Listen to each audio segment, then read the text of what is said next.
Believe it or not, September 11, 2001, I was in Berlin. After all the years, 12 years, 13 years, working on the Jewish Museum in Berlin, that was the day the Jewish Museum opened. So I came to my studio in Berlin, and I said, you know, this is the first day. I turned to my wife, to my colleagues, I said, first day I don't have to think about history because people are going to go into the museum. The first day, people can ask about history. I don't have to do it. It's now. So the museum opened in the morning, 10 o'clock in the morning. By 2:38 Berlin time, when the towers were attacked, the Jewish Museum closed its doors. And how strange that I won the competition to become the master planner for Ground Zero. It's very strange because it was not meant to be. I remember when I saw those images in our studio in Berlin in the afternoon, because I came to the studio in the morning, I said, I'm returning to New York. I'm going to Lower Manhattan. I said, what? I'm leaving. I'm leaving Berlin. I'm going. I had no idea what I said. I'm returning to New York.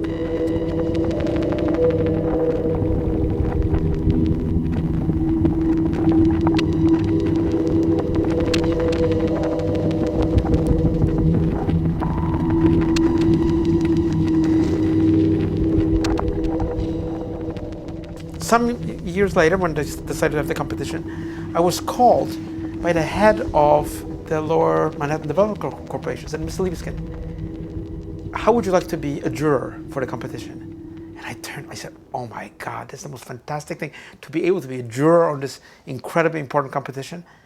I said, of course, it's a privilege. So a few jurors.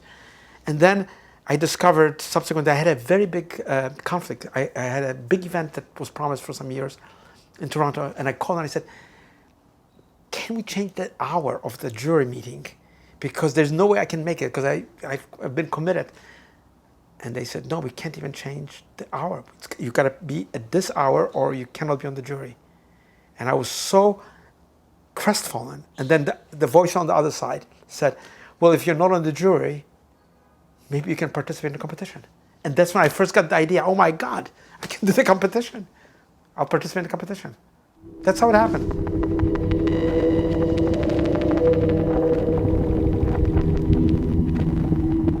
That day when the decision was to be announced, the New York Times had a big headline saying another team had won the competition. Huge headline across the first page of the New York Times, on top, in large letters. And then I had a call, very early in the morning. A call said, can you come down to Lower Manhattan because the governor and the mayor want to see a couple of things. They want to see your project and they want to see.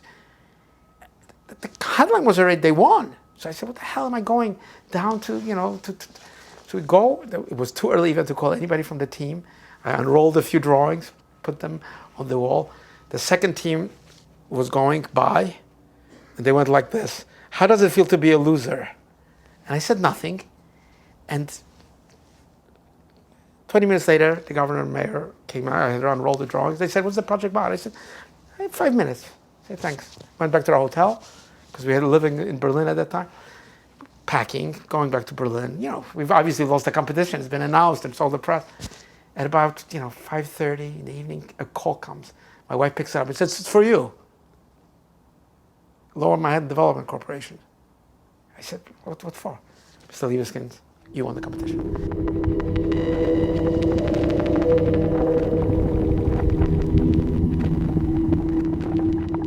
So that's that crazy adventure, and it's an adventure because it's a highly political, highly emotional, highly complicated process to get something built on the site, which is about the Masterplan, which is about memory, which is about the things I believe are the key to developing this site. The difference was very simple. I didn't exploit all the real estate. I said, build nothing in the center. Make this part of memory of New York. And I concentrated on public space. Of course there are gleaming buildings and fantastic buildings and all that stuff. But I said, this is really not about the buildings. It's about the place. It's about New York. It's about the world. It's a day that changed the world. And we can respond politically and militarily, and we saw those responses. But architecture can respond in constructing something that has sense for people, that has a spirit.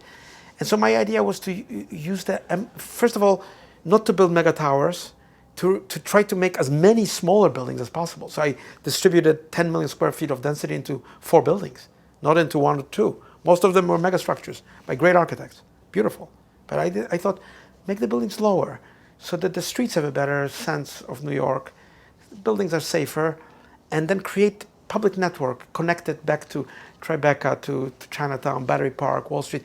Move the whole site, make a neighborhood that has a symbolic character with the buildings on the periphery, so they throw the least shadows onto the memory site. Bring water. Use the slurry wall, which is such an incredible visceral element of the attack, the foundation, and expose it to the public. Do something that will use this memory as a sort of Archimedean point to lift New York out of this depressed state and show that it's a city that is always of the future with its hardships.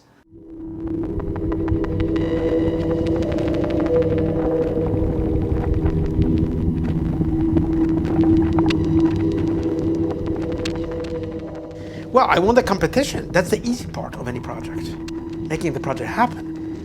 You know, the investors originally wanted the tower near Wall Street.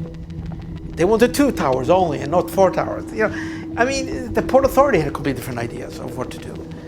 The public, but I was always actually with the public. The public supported me. I said, you know, this is not really about, it's about the feeling of the place. It has to be something fantastic, it has to be something sustainable also in terms of how it's built. And you go through the baptism of fire. I mean, New York, building in New York, which Louis Sullivan, the father of American architecture, gave a lecture in 1900 for New York City architects. His first line was, New York City has only one God, Mammon, the god of money. That was said in 1899. You know, nothing, that much hasn't changed. New York is a city of money, of politics, of power, of governors, of mayors, of deals. And to do this project, you have to, you know, go with it. Try to do your best. You know, I was brought up in the Bronx. You don't give up just because somebody punches you in the mouth here and there. You know, you keep going. You fight for what you believe. You don't get everything you want. But I believe that the compromises were worthy, and I had to compromise. But the project is pretty close to my original drawings. 1776. It sounds like just a number, but I wanted the freedom of the tower number 1, which was built. The apex of it, they say it's the tallest building in the United States. I don't care because it's not going to be the tallest very soon or whatever. But I wanted that 1776 to echo a meaningful number, not just the tallest tower for 5 minutes in North America or in the world, but the date. In the sky, you see a date of the Declaration of Independence. Some kids are going to learn, how tall is this building? It's not by floors, it's 1776.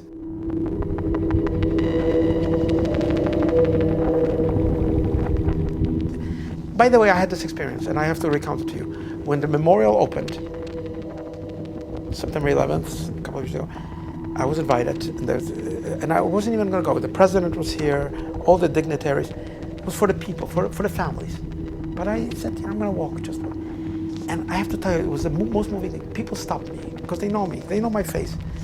Families of people who lost their loved ones, policemen, firemen. No, thank you, Mr. Libeskind. You delivered what you promised. They didn't say anything else. They shook my hand. I thought that was the best compliment I could get. Forget critics of architecture. That's because you can promise anything, but you have to be able to deliver it.